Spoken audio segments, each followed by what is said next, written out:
A maioria das pessoas pensa no tabernáculo como uma tenda grande de acampamento, algo simples, rústico, feito por nômades no deserto. Mas prepare-se, o que eles construíram exigia tecnologia que nem construtoras modernas conseguiriam replicar naquelas condições. Porque para derreter ouro você precisa de 1064 graus Celsius no meio do deserto, sem carvão, sem energia elétrica. E eles fizeram isso. Neste vídeo, você vai descobrir como era o dia a dia dos construtores do tabernáculo, como sobreviviam trabalhando entre 40 graus do deserto e 1000 graus das fornalhas sem água gelada, e muito mais.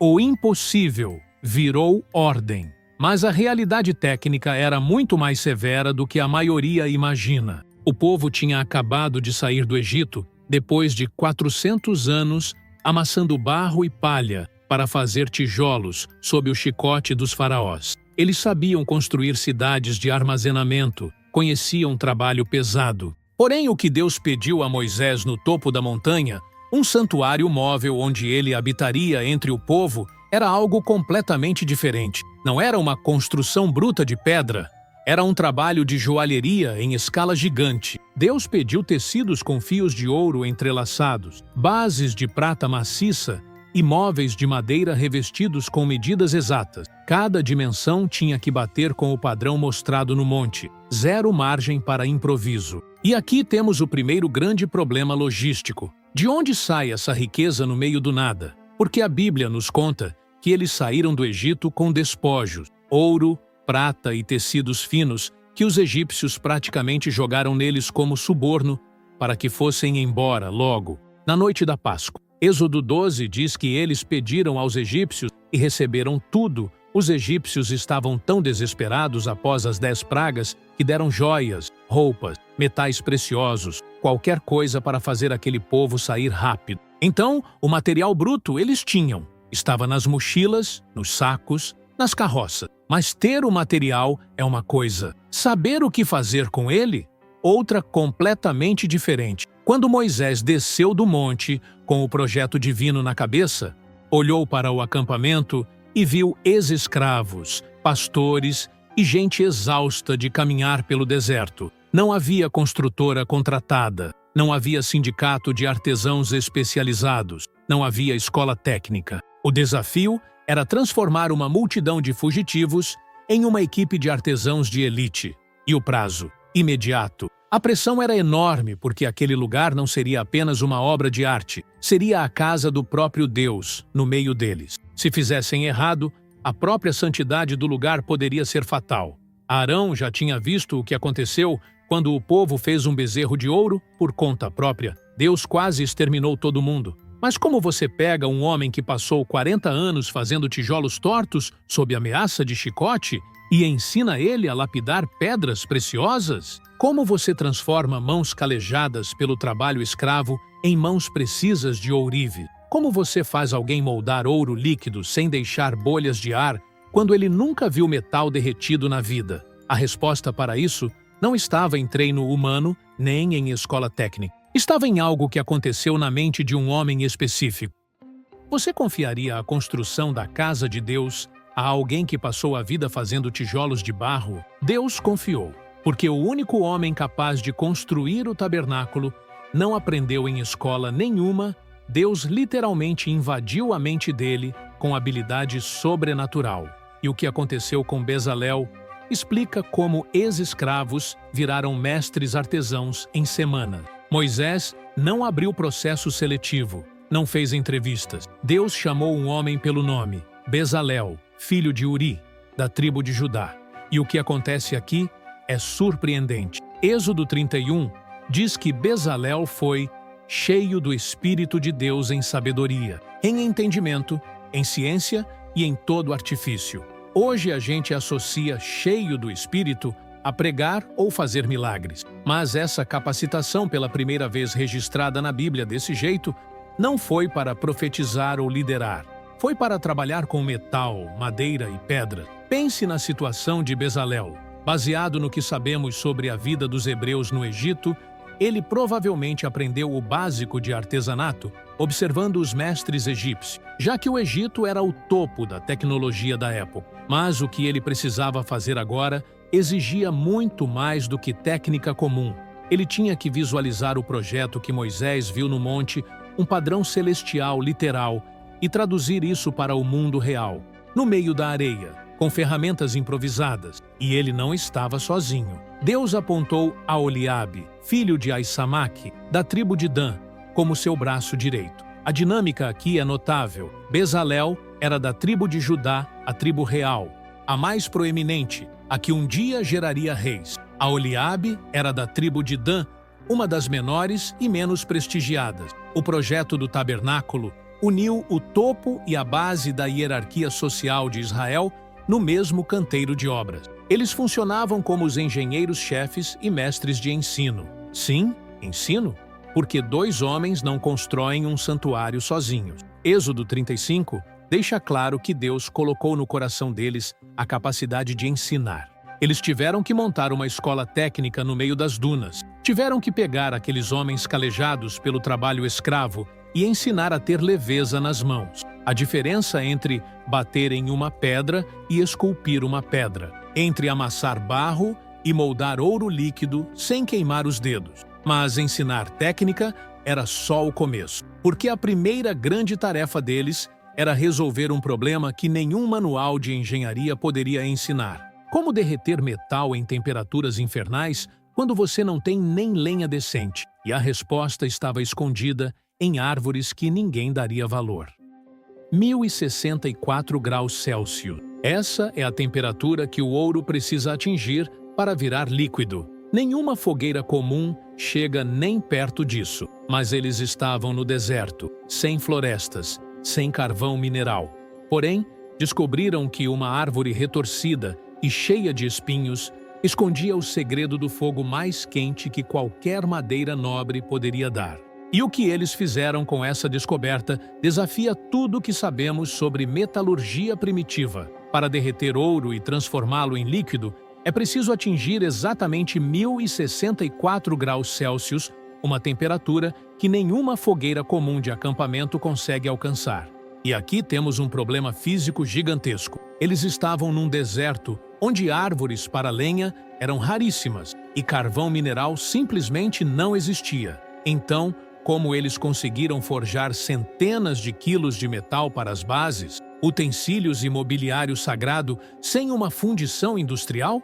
A resposta mais provável está na combinação de 2 coisas: a tecnologia que eles conheciam do Egito e o único recurso natural abundante ali, a acácia. Sabemos historicamente que os egípcios dominavam técnicas de metalurgia avançada, e os hebreus, depois de 400 anos lá, teriam aprendido pelo menos parte desse conhecimento. E a madeira de acácia, quando transformada em carvão vegetal, queima muito mais lentamente e atinge temperaturas altíssimas ideais para a metalurgia. Mas isso criava um trabalho impiedoso. Centenas de homens operando foles de couro com os pés, bombeando ar incessantemente para dentro de fornos de barro improvisados na areia, mantendo o fogo vivo dia e noite. O calor do deserto já era insuportável, 40 graus à sombra facilmente. Agora, some a isso o calor das fornalhas, cuspindo chamas de mais de 1000 graus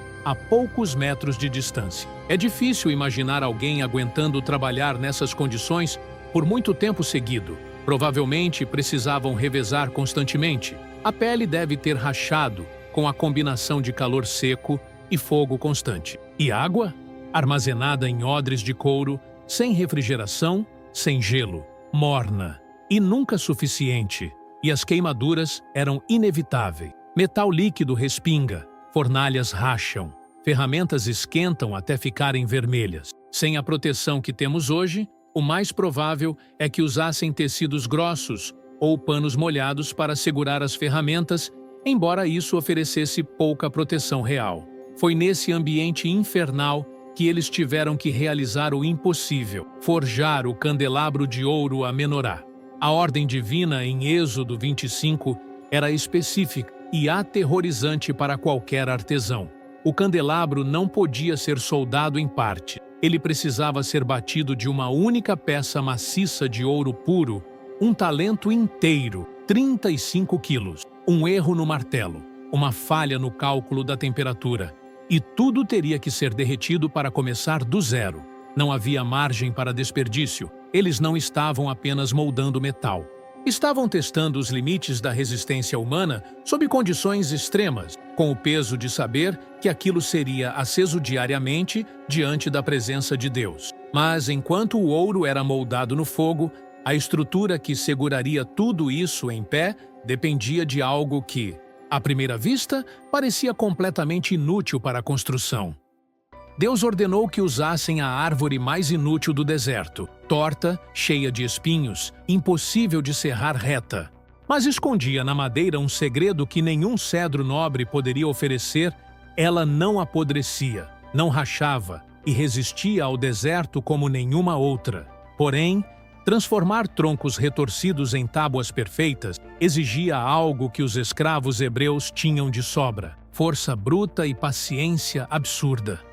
Deus ordenou especificamente que usassem essa madeira não cedro do Líbano, não carvalho, mas acácia do deserto. E tinha um motivo técnico poderoso. A acácia é incrivelmente densa e resistente a insetos e ao apodrecimento. Ela não racha fácil, não empoeira com o tempo, o que a tornava perfeita para uma estrutura que ficaria exposta ao sol escaldante e aos ventos de areia por décadas. Mas transformar troncos tortos em tábuas perfeitamente retas e lisas exigia uma força física descomunal.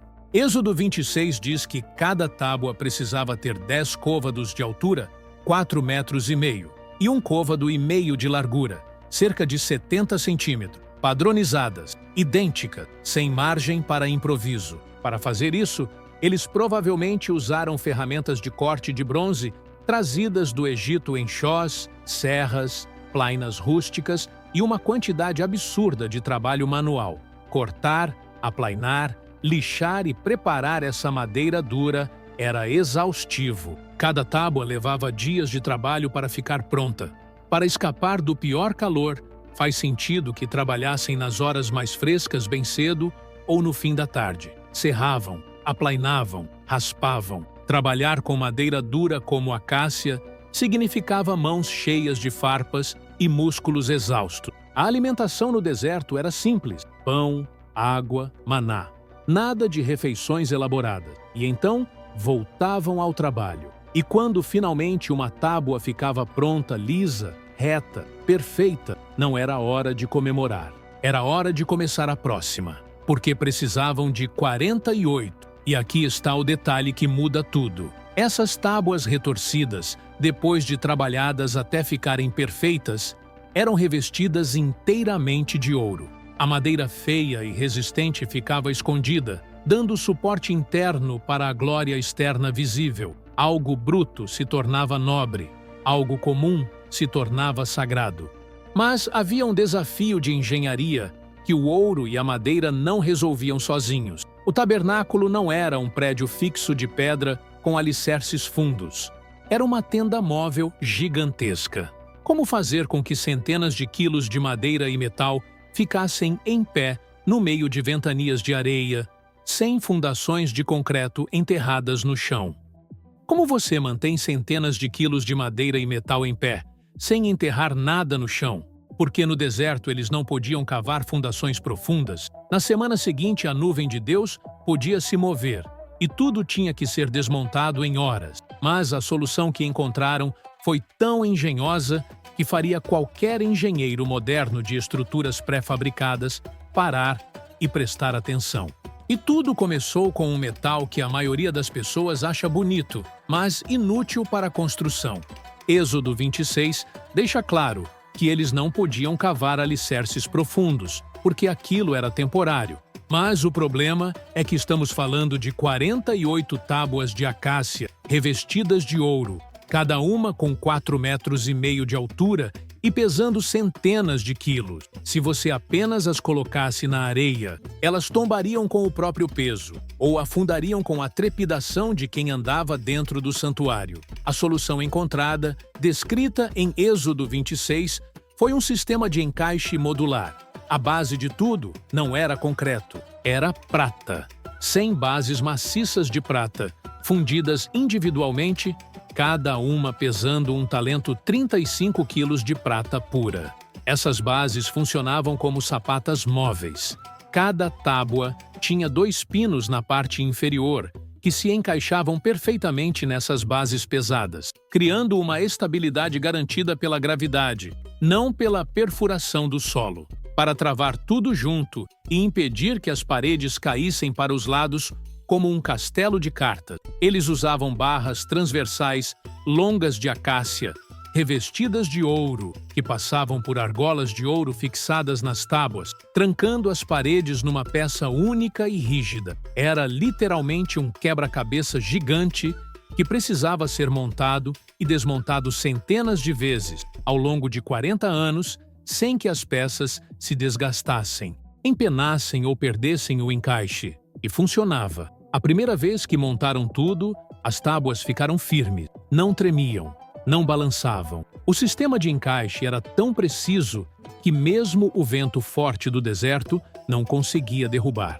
Mas resolver a estrutura física era apenas a parte bruta da obra, o esqueleto da construção. O interior do santuário não podia parecer uma caixa de madeira industrial. Ele precisava parecer o próprio céu descendo à terra. E para criar essa ilusão de glória divina, eles precisavam de uma tecnologia química de tingimento que nômades do deserto definitivamente não deveriam possuir.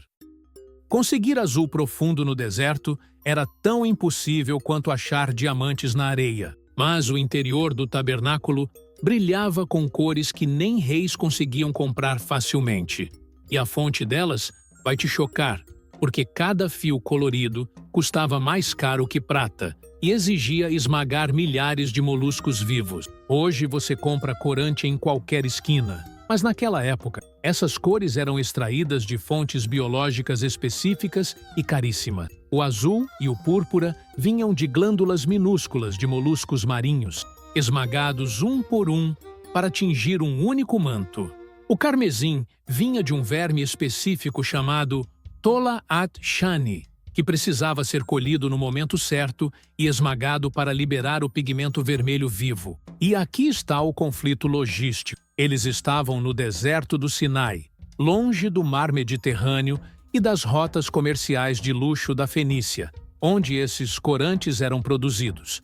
Como eles conseguiram isso? Êxodo 35 diz que o povo doou esses materiais, provavelmente trazidos do saque ao Egito na noite da Páscoa, quando os egípcios desesperados deram roupas, tecidos e tudo que tinham de valor. Mas o trabalho de transformar fios brancos de linho nessas obras de arte coube às mulheres. Êxodo 35 faz questão de mencionar que todas as mulheres hábeis de coração fiavam com as próprias mãos, criando algo que desafiava a lógica visual da época. O tecido interno, chamado na Bíblia de o tabernáculo propriamente dito, tinha querubins, seres angelicais, tecidos artisticamente no próprio pano, não apenas bordados por cima. Isso exige um tear complexo e um planejamento matemático dos fios, antes mesmo de começar a tecer. Cada querubim tinha que aparecer na posição certa, com as cores certas, sem erro. As mulheres fiavam fio após fio, tingiam, secavam ao sol, testavam a resistência e então começavam a tecer no tear.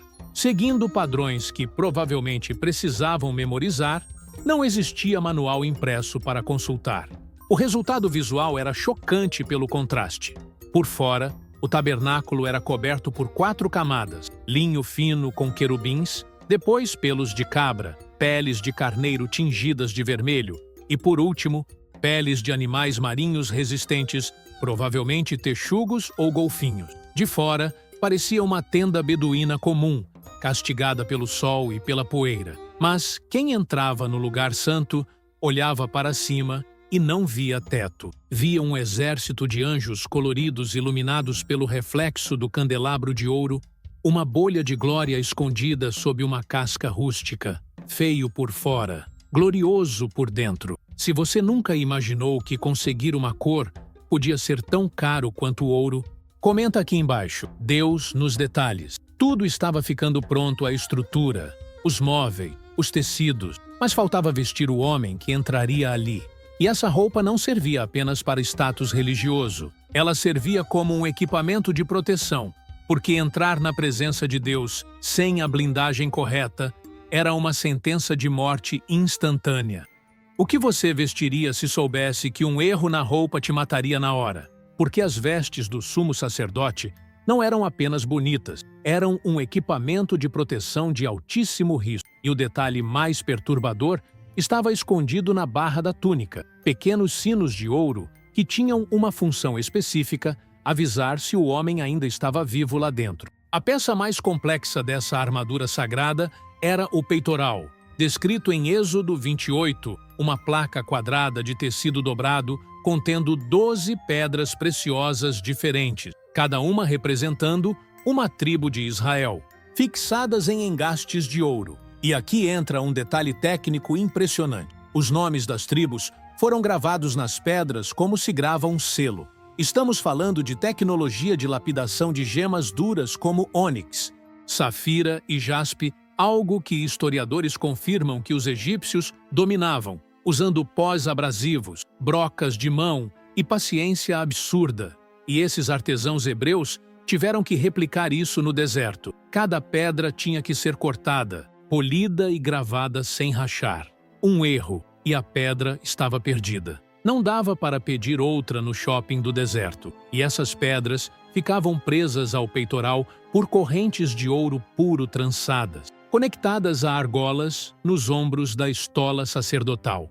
O peso disso tudo sobre o corpo já era considerável, mas a parte mais tensa da roupa estava escondida na barra do manto azul. Êxodo 28 ordena que fossem costurados pequenos sinos de ouro puro, intercalados com romãs de tecido, na bainha da túnica. A função desses sinos não era musical ou decorativa, era um sistema de monitoramento de vida. A Bíblia diz explicitamente em Êxodo 28, 35, e o seu som se ouvirá quando ele entrar no santuário diante do Senhor, e quando sair, para que não morra. O tilintar constante avisava a quem estava do lado de fora que o sacerdote ainda estava vivo e se movendo lá dentro, no lugar santíssimo, onde ninguém mais podia entrar. O silêncio, naquele caso, seria o som do terror. Significaria que algo tinha dado errado. E se o pior acontecesse? Se o sacerdote morresse lá dentro? Ninguém podia entrar para buscá-lo. Alguns estudiosos acreditam que amarravam uma corda na cintura dele antes de entrar, caso os sinos parassem. Puxariam o corpo de fora. Mas a Bíblia não confirma isso. O que ela confirma é que o risco era real. E o medo também. E se, depois de um ano de trabalho infernal, Deus rejeitasse tudo? Cada medida estava certa, cada detalhe obedecido. Mas na hora da verdade, nem Moisés conseguiu entrar. Porque o que aconteceu no dia da inauguração provou que aquilo não era apenas uma construção humana, era o lugar onde céu e terra se encontravam. Depois de meses de serragem, fundição e tecelagem sob o sol escaldante do deserto, todas as peças foram trazidas a Moisés para uma inspeção final rigorosa. Êxodo 39 narra uma lista exaustiva de checagem: os ganchos, as tábuas, as travessas, as colunas, os vasos, o candelabro, o altar, o peitoral. Tudo precisava estar exatamente conforme o padrão mostrado no monte. Zero improvisos de última hora. E quando Moisés viu tudo pronto, exatamente como Deus tinha ordenado, Êxodo 39:43 diz que ele abençoou o povo. Mas a obra ainda não estava completa. Construir as peças era uma coisa. Montar tudo, ver se funcionava e descobrir se Deus aceitaria? Outra. No primeiro dia do primeiro mês do segundo ano após a saída do Egito, quase um ano depois de cruzarem o Mar Vermelho, Moisés deu a ordem de montagem. As 100 bases de prata foram alinhadas no chão da areia. As 48 tábuas pesadas de acácia, revestidas de ouro, foram erguidas, pino por pino encaixados nas bases. As barras transversais foram passadas pelas argolas, travando as paredes, e a tenda de 4 camadas foi esticada por cima. Pela primeira vez, o tabernáculo estava de pé, não como peças soltas espalhadas, mas como um santuário unificado no meio do deserto. Então, Moisés entrou. Colocou a Arca da Aliança dentro do lugar santíssimo, com as tábuas da lei dentro dela. Posicionou a mesa dos pães da proposição, com os 12 pães representando as tribos. Acendeu as 7 lâmpadas do candelabro de ouro. Queimou o incenso aromático no altar de ouro. Ajustou o véu bordado que separava o Santo do Santíssimo. Cada peça no lugar certo, cada ritual seguido, cada ordem obedecida. O trabalho humano tinha acabado. Agora vinha a resposta. Deus aceitaria aquilo? O povo esperou do lado de fora, em silêncio, olhando para a tenda recém-montada. Será que funcionaria? Será que Deus desceria ali de verdade? E o que aconteceu em seguida foi a validação mais poderosa que poderia existir. Uma nuvem cobriu a tenda da congregação, tão forte, tão pesada, tão insuportável, que nem mesmo Moisés conseguiu entrar. Moisés, que tinha subido ao monte fumegante. Moisés, que tinha passado 40 dias na presença de Deus. Moisés, que tinha visto a sarça ardente. Nem ele conseguiu atravessar aquela nuvem, porque o que estava ali dentro não era apenas luz, era a presença concentrada do Criador do Universo, habitando uma tenda feita por mãos humanas. A estrutura física, feita por ex-escravos que meses antes só sabiam fazer tijolos, foi aceita pelo Criador do Universo. Eles conseguiram construir uma casa para Deus no meio do deserto. E a partir daquele dia, sempre que a nuvem subia, eles desmontavam tudo e seguiam. Quando a nuvem parava, montavam de novo. 40 anos, centenas de montagens e desmontagem, e a glória permanecia. Mas essa tenda era temporária e móvel, feita para peregrinos que ainda estavam a caminho da terra prometida. Séculos depois, quando o povo finalmente se estabeleceu em Jerusalém, um rei chamado Salomão decidiria que era hora de transformar essa glória móvel em algo eterno, feito de pedra maciça e cedro do Líbano. Uma construção tão cara e polêmica que dividiria o reino. Se você quer saber como essa história evoluiu para a construção mais impressionante e controversa da antiguidade, clica nesse vídeo que está aparecendo na sua tela agora sobre como Salomão construiu o templo mais caro da história.